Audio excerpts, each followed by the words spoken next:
सलमान अजहरी को बेल तो तब मिलेगा जब मोदी जी चाहेंगे।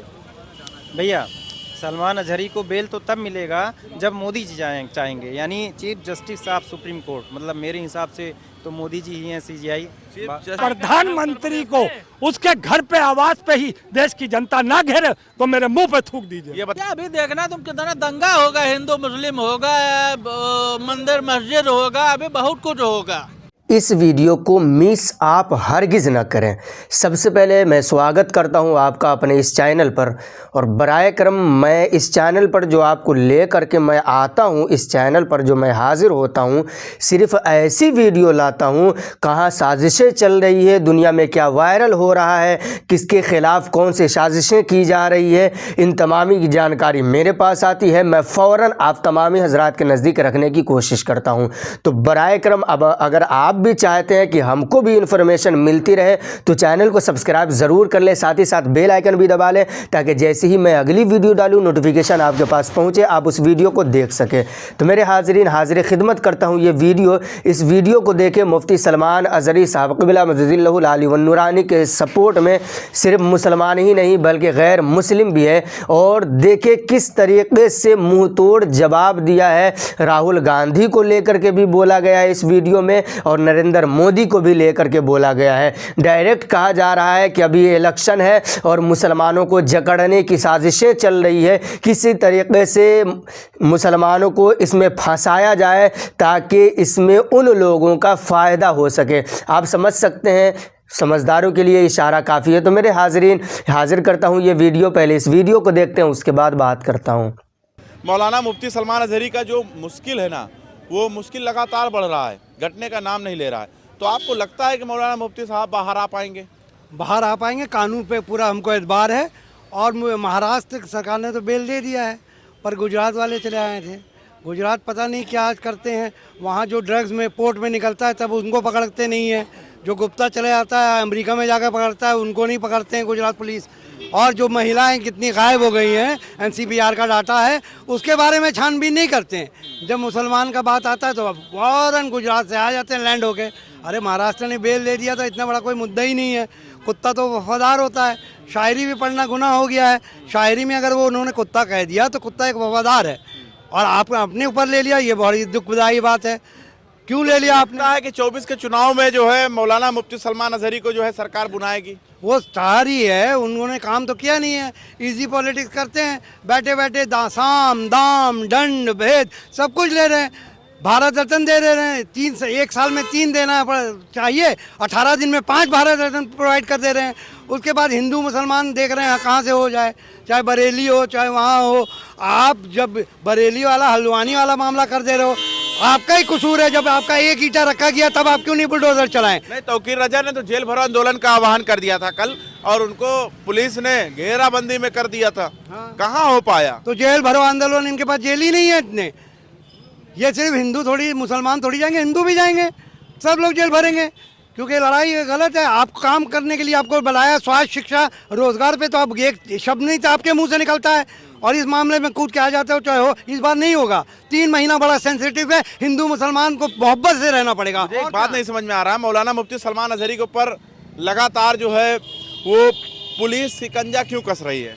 पुलिस शिकंजा इसलिए करती है कि वो देख लिया मुफ्ती के साथ इतने लोग आदमी आ गए, अब यही वो सोच रही है हिंदू मुसलमान। अब देखिए, अब गोदी मीडिया बैठ गया, सुबह से नहा के धो के बैठ जाता है और आग उगलने लगता है। उनको क्यों नहीं कार्रवाई होती? मेरे तो यही नहीं समझ में आ रहा है, कैसा गवर्नमेंट है? उनको उठा के बंद करे, वो दंगा हो जाएगा। फिर मैं बोल रहा हूँ, आप इसको समझिए बात को। और भाईचारा, आपने इजी पॉलिटिक्स किया है, आपको इस बार जाना ही होगा। आप जितना भी हिंदू मुसलमान कर लें, कुछ नहीं होने वाला है। आज बेल नहीं दिएगा, सुप्रीम कोर्ट से बेल लेंगे। मतलब बेल क्यों नहीं मिल रहा है मौलाना मुफ्ती सलमान अजहरी को? और फिर हल्द्वानी का मामला, फिर बरेली में, अब तो लखनऊ से कानपुर तक सोशल मीडिया पर निगरानी किया जा रहा है कि अगर कोई विवादित टिप्पणी करेगा तुरंत जेल में डाल दिया जाएगा, सख्त से सख्त निपटा जाएगा। सलमान अजहरी को बेल तो तब मिलेगा जब मोदी जी चाहेंगे।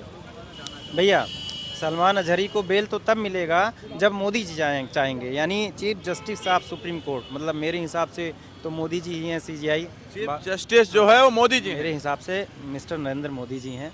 और रहा सवाल कि क्यों नहीं इस समय घसीटे जा रहे हैं, तो सलमान अजहरी हों या मौलाना तौकीर रजा हों या इनके जैसे जितने भी लोग हैं, ये सारे लोग जब तक मोदी जी का लोकसभा का चुनाव संपन्न नहीं हो जाता है तब तक ये लोग घसीटे जाएंगे। आना जाना इनका लगा रहेगा, आना जाना। जेल जाना, बाहर आना, फिर जेल जाना। तो जब तक चुनाव संपन्न नहीं हो जाता तब तक इनके जैसे लोगों से मतलब मेरी खुद की रिक्वेस्ट है कि भाई जितना हो सके आप बचा के रहो, क्योंकि मोदी जी से चूँकि जनता बहुत ही नाराज़ है। नाराज़ इसलिए है क्योंकि 400 का सिलेंडर 1200 का कर दिया, यानी महंगाई जो है महंगाई 100-200 गुना बढ़ा दिए हैं। तो अब चूँकि मोदी जी के पास कोई ऐसा एजेंडा मुद्दा तो है नहीं, तो सलमान अजहरी या तौकीर रजा या हिंदू मुस्लिम या मजार या मस्जिद डेमोलाय, इन सब चीज़ों के ऊपर अब मोदी जी का तीसरा चुनाव मतलब निकालने की ये कोशिश हो रही है। मतलब तैयारी कर रहे हैं कि किस तरीके से हिंदू बनाम मुसलमान करके चुनाव जीता जाए। लेकिन सवाल यहाँ पर सबसे बड़ा ये है, हाई अलर्ट पर है उत्तर प्रदेश,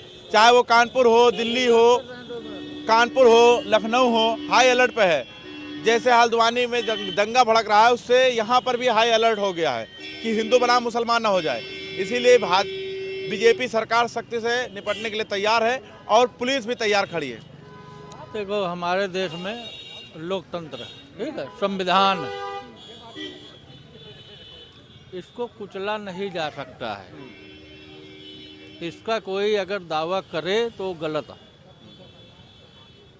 भाई। फिर पूरा विपक्ष को आप पी लो, शरबत बना करके पी लो पूरे विपक्ष को, और उसके बाद अपना जो है राज करो। मौलाना मुफ्ती सलमान अजहरी को तो राहत मिल ही नहीं रहा है। देखो हम इसमें हिंदू मुस्लिम वाली राजनीति नहीं करते, हम राजनीति करते हैं महंगाई, बेरोजगारी, शिक्षा, स्वास्थ्य। लेकिन अभी मौलाना मुफ्ती पे बात करना पड़ेगा। नहीं, भारतीय जनता पार्टी के बड़े बड़े नेता जो है ऊट पटांग बोलते हैं, तो मुफ्ती ने कौन सा ऊट पटांग बोला है? तो ये सब राजनीति के दायरे में नहीं आना चाहिए, ठीक है। राजनीति के दायरे में आना चाहिए। जो आज हमारे देश का मेन मुद्दा है, 2024 के बाद चुनाव नहीं होना है, जनता को जागना होगा, क्योंकि ऐसा ये कर देंगे कि कोई चुनाव नहीं लड़ पाएगा 2024 के बाद। लड़ ही नहीं पाएगा, चुनाव होगा ही नहीं। एक देश एक चुनाव हैं? एक देश एक चुनाव चुनाव एक होगा देश एक ही चुनाव। नहीं। चुनाव होगा ही नहीं। एक हिटलर जैसे राजा बैठा रहेगा, वही जो छड़ी घुमाता रहेगा, उसी हिसाब से काम होता रहेगा। लेकिन सबसे बड़ी बात यह है कि मौलाना मुफ्ती सलमान अजहरी का जो है मुश्किलें वो कम होने का नाम ही नहीं ले रहा है। इस पर आप क्या कहेंगे? देखो भाई, गुजरात वाले तो अपने स्टाइल में ही चलेंगे। अभी भाई साहब ने कहा था पोर्ट में, बंदरगाह में जो है आती हैं ड्रग्स आती हैं, या जो भी इनके भाजपा के हैं, बलात्कारी हों, भ्रष्टाचारी हों, दुराचारी हों। जिसको इसका प्रूफ न समझ में आए कि ये क्या बोल रहे हैं, तो दिल्ली में देख ले क्या हो रहा है। एक नगर निगम दे दिया गया मुख्यमंत्री को, यही नगर निगम में आप सफाई करवाते रहिए स्वच्छता अभियान के तहत, लेकिन आपके पास कोई पावर नहीं है। उसी टाइप से पूरे इंडिया में होगा। एक ही प्रधानमंत्री बैठेगा, मुख्यमंत्री को विधानसभा का नगर मतलब आपकी बातों से मुझे तो ये समझ में आ रहा है कि एक मुसलमान को धमका के, डरा कर, जेल में ठूस कर, और उसके बाद 80% को जो है ये दिखाया जाएगा और चुनाव जीत लिया जाएगा। तो ये अभी देखना तुम कितना दंगा होगा, हिंदू मुस्लिम होगा, मंदिर मस्जिद होगा, अभी बहुत कुछ होगा। किसी चुनाव में आर्मी को शहीद कर दिया जाता है, किसी चुनाव में जनता को शहीद किया जाता है, इसमें सत्ता आती है। क्या किया जाए? ये हमारे देश की बहुत बड़ी विडम्बना है। हल्द्वानी में भी तो लोग शहीद हो गए हैं, मारे गए हैं। जनता जाग नहीं रही है, जनता जागेगी। ये 2026-27 में श्रीलंका वाला हाल होगा यहाँ पर भी। राजद्रोह श्रीलंका का हाल होगा, मैं बता रहा हूँ। जैसे वहाँ प्रधानमंत्री भाग गए थे, हैं? जैसे वहाँ पे प्रधानमंत्री भाग गए थे, वहाँ के लोग 6-6 दिन, 1-1 दिन, 2-2 दिन पेट्रोल की लाइन लगी रही, सिलेंडर की लाइन लगी रही, 5,000 रुपये कीमत हो गई सिलेंडर की। यही सब हालात होंगे देश के। मतलब मौलाना मुफ्ती सलमान अजहरी को दिखाकर पीछे कुछ और करने के प्लान में है सरकार। मैं फिर से अपनी बात पे आ रहा हूँ। जिस तरीके से गुजरात लॉबी जो है ये कहीं ना कहीं मुसलमानों के ऊपर जिस तरीके का ये राज चलाने की कोशिश कर रही है, या जैसा भाई साहब ने कहा था कि बंदरगाह से ड्रग्स आती है, ये जो भी इनके भ्रष्टाचारी बलात्कारी जो भी हैं, मैं उसको ही लेकर बात करता हूँ। अब मैं बात करता हूँ, इंतज़ार था मंदिर कंप्लीट हो जाएगा, उसके बाद जो है ये जो मणिपुर में अभी तक आग लगी हुई है, इस आग को बढ़ाने के लिए एक चुनावी भूकंप आया है 31 तारीख को, जिसका केंद्र बिंदु रहा है हल्द्वानी। ये चुनावी भूकंप है नरेंद्र मोदी का, जिसका केंद्र बिंदु हल्द्वानी है। उसके बाद ये दंगा बरेली तक आया, ये पूरे उत्तर प्रदेश में दंगा फैलेगा, उसके बाद ये पूरे देश में फैलेगा, क्योंकि देश का प्रधानमंत्री। इतना आसान नहीं है, पुलिस एक्टिव हो गई है उत्तर प्रदेश की। सुन तो लीजिए, आज की बात है, पुलिस ने कंट्रोल करने के लिए पूरी निगरानी कर रखी है। सरकार के आगे ये भी दबे हुए हैं पुलिस वाले, ये सब कराएंगे, पहले उत्तर प्रदेश फिर पूरे देश में, क्योंकि प्रधानमंत्री ने शिक्षा, रोजगार, स्वास्थ्य, नौकरियां, महंगाई, सुरक्षा पर बात नहीं की है। ये दंगे की बुनियाद पे जीतेंगे, ये हिंदू मुस्लिम की बुनियाद पे जीतेंगे, ये सनातन की बुनियाद पे भी जीतेंगे, ये छोटे बड़े को लड़ा के जीतेंगे, ये जातियों को लड़ा कर जीतेंगे। हिंदू मुसलमान तो नहीं है, मुसलमानों में भी पासमंदा मुसलमान को दूसरे मुसलमानों से लड़ाएंगे। ये पूरा इन्होंने स्क्रिप्ट इनकी तैयार है। 2022 के मंदिर का सिर्फ इंतजार हो रहा था, उसका उद्घाटन हो गया है।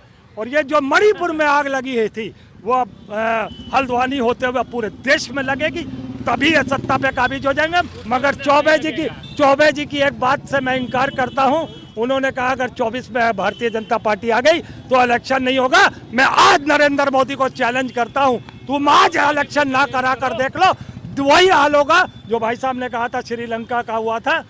यहाँ पर तो मैडम है राष्ट्रपति जी, उनका तो कुछ नहीं होगा, वो इन्वॉल्व नहीं है सरकार के अंदर, उनको तो कोई भूमिका नहीं। मतलब इनका कहने का मतलब प्रधानमंत्री को उसके घर पे आवाज पे ही देश की जनता ना घेरे तो मेरे मुंह पे थूक दीजिए। ये बता रहे हैं कि हल्द्वानी से निकलकर दंगा जो है पूरे उत्तर प्रदेश में, पूरे देश में भड़क जाएगा। हालांकि आज की बुफरिंग के हिसाब से देखा जाए तो ये कहा जा रहा है पुलिस की निगरानी है। आप इसको कैसे देख रहे हैं?